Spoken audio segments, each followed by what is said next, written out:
They say some wishes are innocent until they aren't. I used to believe that. What harm can a wish do, right?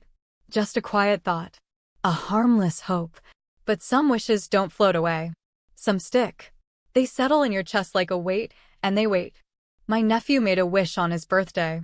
And that wish, simple as it sounded, changed everything. I wish I had laughed it off. I wish I had looked away. I wish I hadn't felt that pause in my chest when he looked at me and said it. I wish I had someone who really gets me. Someone who knows how to love. Everyone else laughed. I didn't. I couldn't. Because deep down, I knew that wish wasn't about any girl from school. He looked right at me. And in that second, everything I thought I knew about love, family, and boundaries started to crack. I tried to tell myself it was nothing. Just a moment. Just my imagination. But something inside me stirred. It had been so long since anyone saw me. Not just looked, saw. He did. And I don't know what's worse. That he saw me, or that I let him. If only I had said no. But I didn't. And this is the story of what happened because of that. Subscribe now to Heartfelt Tales Unfold to dive into true stories that unravel the complexities of the human heart. Trust me, you won't want to miss what comes next. I never thought Leo's birthday wish would be the moment that shattered everything. But maybe it had started long before that. I'm 38. No kids. No job. No spark left in my marriage. I used to be full of life. I really did. I had dreams, ambition, laughter that used to fill a room. But life has a way of wearing you down. Little by little, until one day, you look in the mirror and barely recognize who's looking back. Marcus, my husband, he's not a bad man. He works hard. Pays the bills. He's polite. But he's not present. He's there, but never with me. Not really. We sleep in the same bed, but it feels like we live in different worlds. He used to touch me like I mattered. Now, it's like he doesn't even see me. There's no fighting. No passion. Just silence. We drifted. Quietly, slowly, like a boat losing its anchor. And when I lost my job last fall, I thought maybe it would bring us closer. But it only made things worse. He buried himself deeper into work. Long hours. Late meetings. The occasional excuse that didn't quite add up. I didn't have the energy to ask questions. I was too busy pretending not to care. Then came summer. And with it, Diana, my younger sister, came to stay for a while. She's everything I'm not. Energetic. Playful. Bright-eyed. She's the kind of person who walks into a room and fills it with noise and life. And she brought Leo with her. 19. Tall, athletic, soft-spoken. He's always been sweet. Always respectful. Ever since he was little, he'd follow me around, asking questions, wanting to help. He called me his cool aunt. I used to see him as a child. But this time, he wasn't a child anymore. He walked into our house and brought with him a kind of energy I didn't realize I'd been missing. Not just youth, but presence. Curiosity. Warmth. He'd smile when he saw me. Ask me how I was. Wait for the answer. It's strange, the things that stay with you. A hand brushing yours when passing a dish. A compliment that lingers a little longer than it should. The way his eyes didn't just look at me, but into me. I noticed. And then I hated myself for noticing. But the truth? I hadn't felt that alive in years. And every time Marcus ignored me, every time he turned his back in bed, every time he nodded absently when I spoke, Leo was there. And I hated how much I began to need that. We all sat around the table that night, Leo's birthday. The grill was going. The sun was setting. Diana was laughing about something. And then Leo made that wish. It was almost nothing. A joke. A throwaway line. I wish I had someone real. Someone who actually gets me. Someone who knows how to love. Everyone chuckled. But I looked up. And he was already looking at me. He didn't blink. Didn't smile. Just held my gaze like he was trying to say something without words. I looked away. But something inside me shifted. I tried to ignore it. Told myself I was imagining things. But that night I laid in bed, next to my husband, and all I could feel was the silence. Leo was just down the hall. And for the first time, I didn't feel like the adult in the house. I felt like the stranger. I told myself it was nothing, but something had been set in motion. A line had been drawn, so faint I could pretend it wasn't there. But it was. And I would cross it. I never thought Leo's birthday wish would be the moment that shattered everything. But it was. It was just a joke, right? That's what I told myself. But the truth is, it didn't feel like a joke. Not in that moment. Not the way he said it. And especially not the way he looked at me after. We were sitting outside. Family, food, candles flickering in glass jars. It was warm, that slow summer heat that makes everything feel lazy and close. The air smelled like grilled corn and lemon zest. Diana was refilling drinks. Marcus was scrolling on his phone like he always does. And then, out of nowhere, Leo just said it. I wish I had someone who really understood me, someone mature, who could teach me about life and love. There was laughter, of course. Diana threw a napkin at him. Marcus didn't even glance up. I forced a smile. Tried to play along. But inside, I felt something stir. Something I wasn't ready for. He didn't laugh with the rest of them.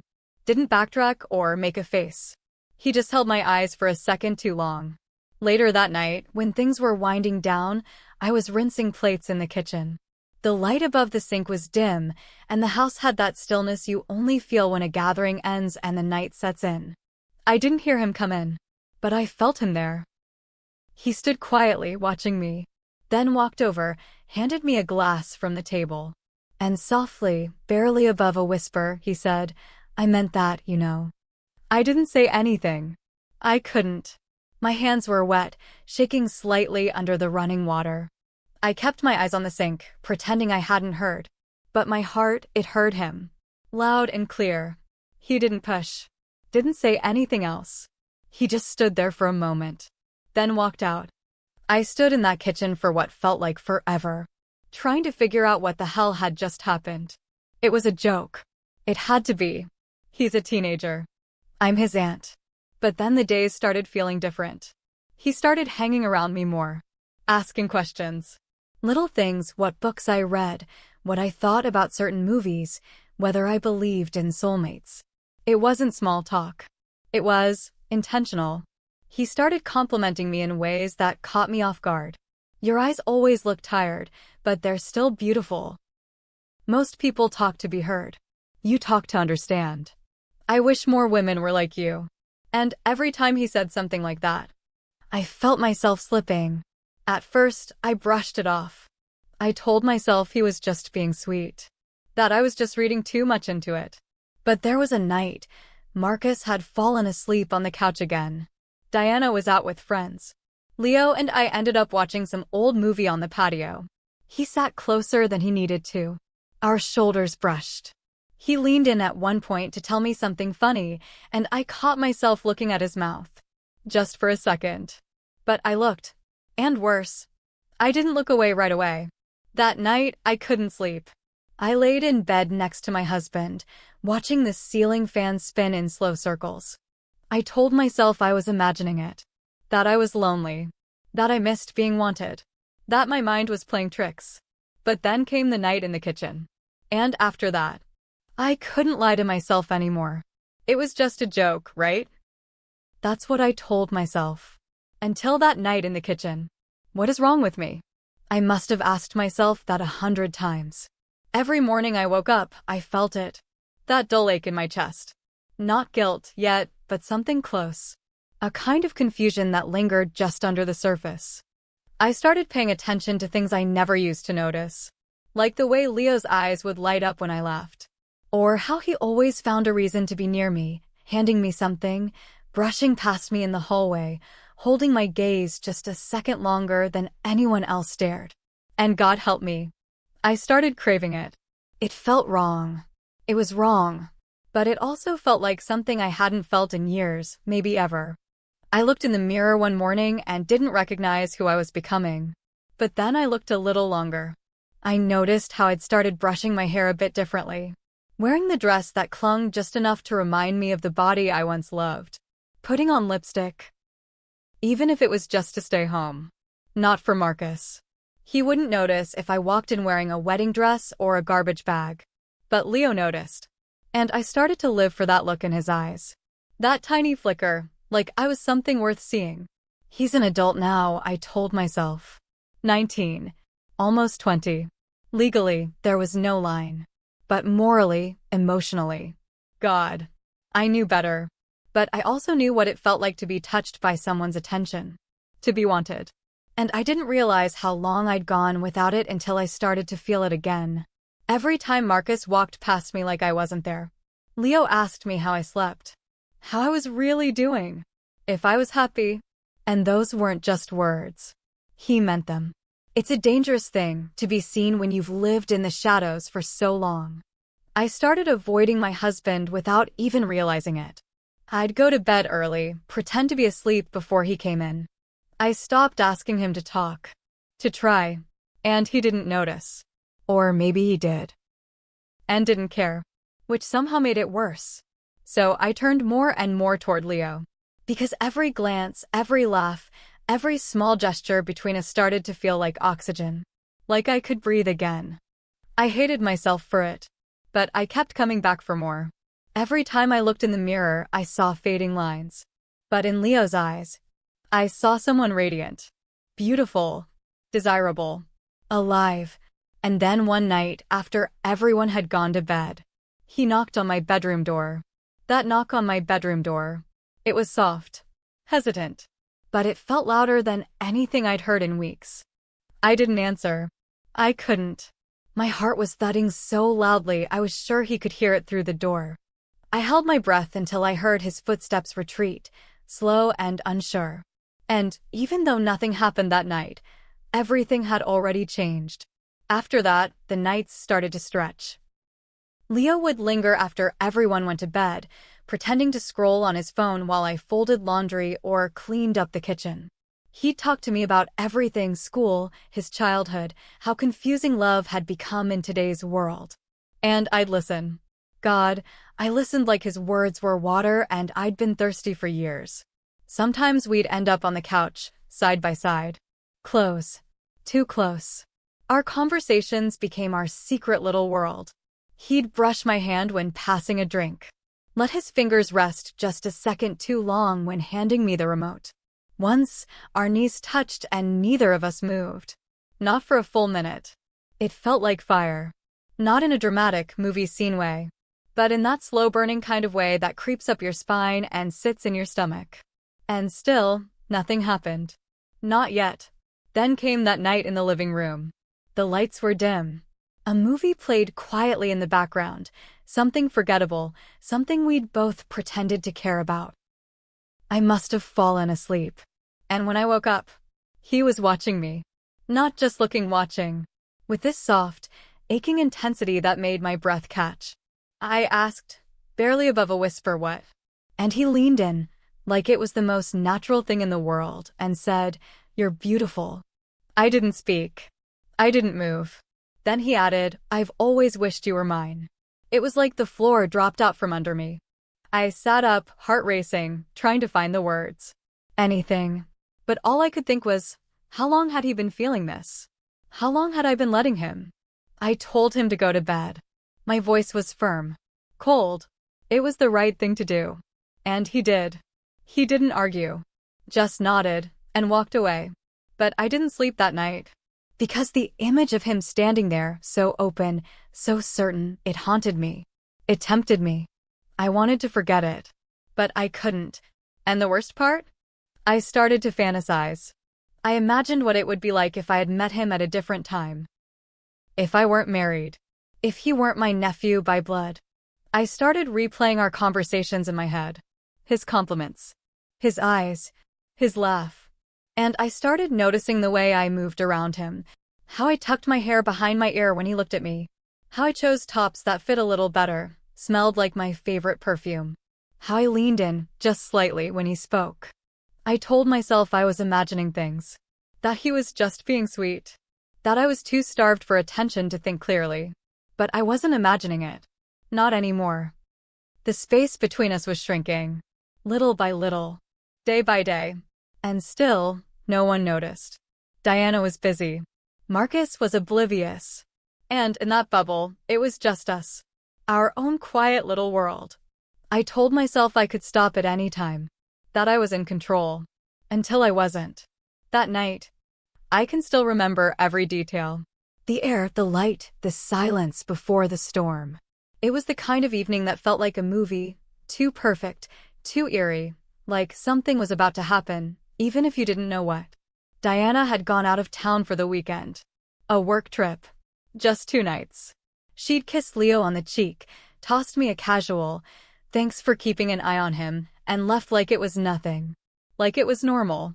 Marcus was at some work conference. He barely even told me he was going. Just left a note on the counter and disappeared for 3 days. And just like that, it was only me and Leo. In the house.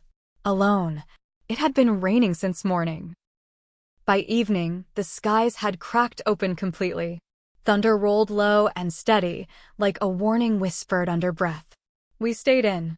He made popcorn. I opened a bottle of wine, just 1 glass, I told myself. Just to relax. We put on a movie we'd both seen a dozen times. Something safe. Familiar. But nothing about that night felt safe.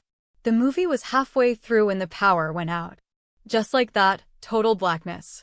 A beat of silence, then I heard him say, "I'll grab some candles." And he did. He lit 3, small ones from the kitchen drawer. The flickering glow softened everything. The room felt smaller, warmer, more intimate. He sat closer. Our knees touched again. I didn't move. The sound of rain hitting the windows filled the silence. And then he spoke. He started talking about loneliness. About how hard it is to feel invisible, even when you're surrounded by people. How fake everything felt, school, dating, conversations with girls his age. He said no one really listens anymore. And I understood. God, I understood. I told him I felt the same. That some days I felt like a ghost walking through my own life. He looked at me and said, "You deserve more than that. You always have." It was quiet. The kind of quiet that hangs in the air and dares you to break it. He leaned in. And I didn't stop him. I should have. I know that. I should have stood up, walked away, said something, anything. But I didn't.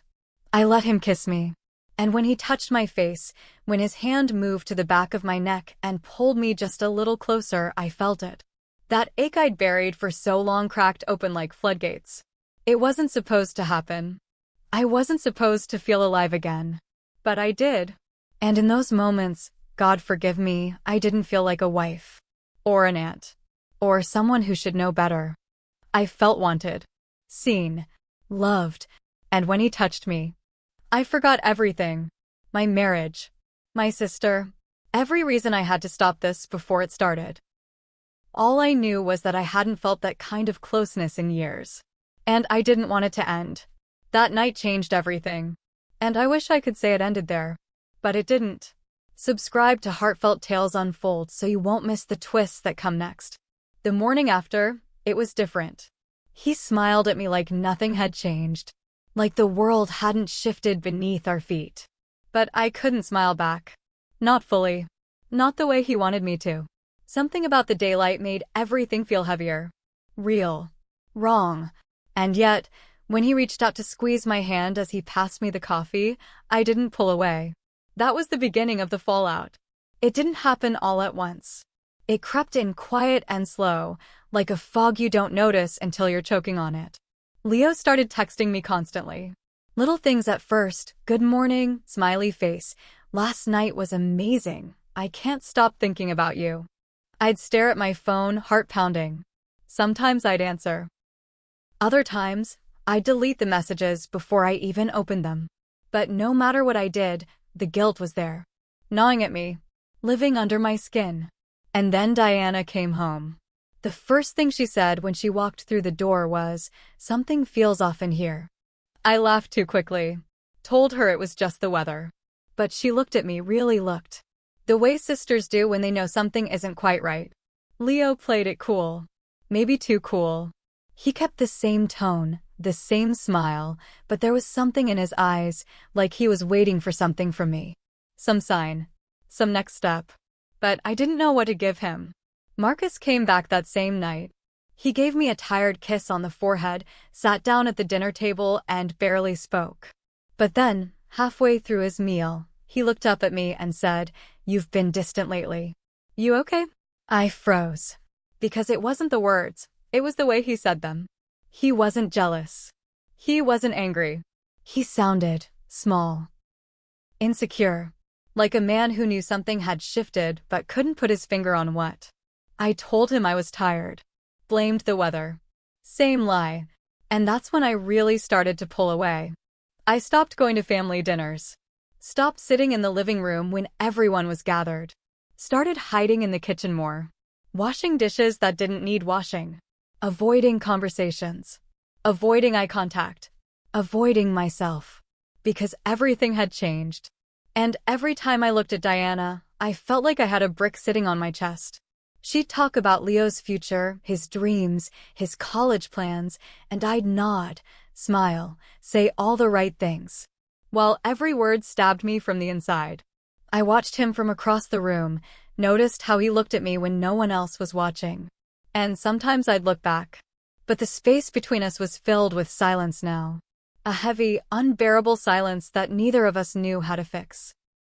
And just when I thought things had settled, when I thought I could maybe let this die quietly without unraveling everything, Diana came into the kitchen one morning, coffee in hand, and said, "Hey, Leo's got a college tour next weekend. I can't go with him. Would you mind taking him instead?" I looked at her, and all I could think was, then Diana asked me to chaperone Leo's college tour, alone. I betrayed not only my sister, I betrayed myself. I kept hearing those words over and over. In the car, in the shower, lying awake in the middle of the night, staring at the ceiling, wondering how I let it get this far. There was no excuse. No neat explanation that could undo what I'd done. What we'd done. And yet, every time I tried to bury it, push it down, pretend it didn't happen, his face would rise in my mind like a ghost. Those eyes. That night. The way he looked at me like I was something rare. But reality has a cruel way of breaking through fantasy. Especially when you're standing in a college campus parking lot, watching the boy who whispered I was beautiful smile at a girl his age with the same softness. It shouldn't have surprised me. He's young, handsome, full of life. And why wouldn't a girl his age be drawn to that? Why wouldn't he be drawn to her? She was bright-eyed, energetic, had that careless confidence only young women have, like the world hasn't bruised them yet. I watched him laugh at something she said. Watched her touch his arm. Watched him let her. And something in me snapped. Not in anger, but in shame. That ugly, twisting kind of shame that makes you want to disappear. I stood there, arms crossed, trying to keep my face still. Trying not to feel. But jealousy crept in anyway. And right behind it, disgust. At him. At myself. At everything we'd let happen. Was this all just a phase for him? A fantasy? A thrill? Did I mistake attention for affection? Did I just want to feel wanted one last time before the world stopped looking my way? I kept asking myself, what did I really want from him? Was it love? Or was it simply the illusion of love, wrapped in the warm glow of being seen, heard, desired? Because when you go long enough without being touched, even the wrong kind of attention feels like salvation. I thought about confessing, telling Diana, owning what I'd done. But how do you say something like that to your sister? How do you shatter someone's trust so completely and expect to survive it? How do you look your husband in the eye and tell him your loneliness led you to someone half your age, someone who calls you auntie, when other people are around? I kept going over it in my head, again and again. How I'd start, what I'd say. But I never got the chance. Because just when I thought it couldn't get worse, Diana found Leo's journal. What would you have done? Really? I want to know. Have you ever made a choice you knew was wrong? But in the moment, it felt right. So right. It silenced everything else, logic, guilt, reason, even love. Because that's what happened to me. And I've spent every day since, trying to make sense of it.